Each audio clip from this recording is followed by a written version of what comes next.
פעם גבר אימתן ואפלול, בעין שמאלו צמח לו תבלול, ושני משושים לו דוגמת השבלול, וראש משושה מיובל וחלול, ושמו היה עולה בבו. הלך עולה בבו לקצור בשדה, לשם על קביים היה מדדה, במקום אצבעות ימינו יש אנקול, אך לא התאונן, לא השמיעהו קול, אילם היה עולה בבו. וכך בשדה נערמו גל אל גל, לפתע פתאום נשבר המגל, אך לא התבלבל עולה בבו הנעל, קיצץ באנקול על על על על, מוזר היה עולה בבו.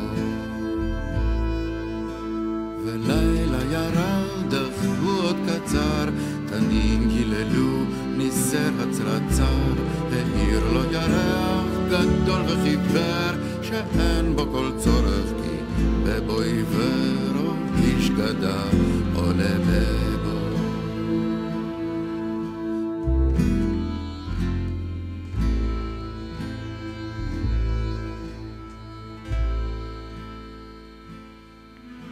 ירדה שעת חצות רוחצת בטל, שעה של ניסים, שעה של מזל, אותה עת קטם עולה בבו על על, שפתע הפך ויהי לטלטל, ולא הבין עולה בבו.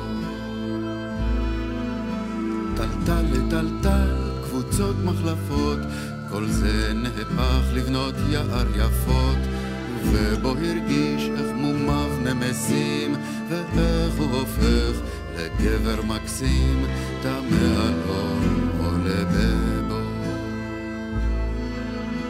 אמרו הבנות בין דיצה ולצון, ראה גם ראה כוחו של רצון, חייך עולה בבו כפרס לי אלוויס, אשרי היכולת מומיו להביס, סחתן עליקה עולה בבו.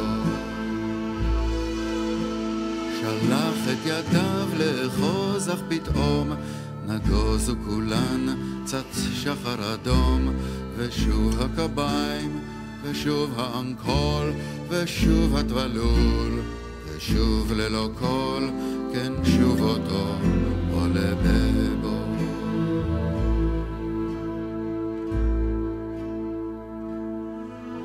לא שרתי זאת סתם, זהו שיר חינוכי, מחקנה בנות את החיוכים, את זה סיפורי אם תזכורנה תמיד, שוב לא תשתמשנה בטלידומיד, ולא יהיו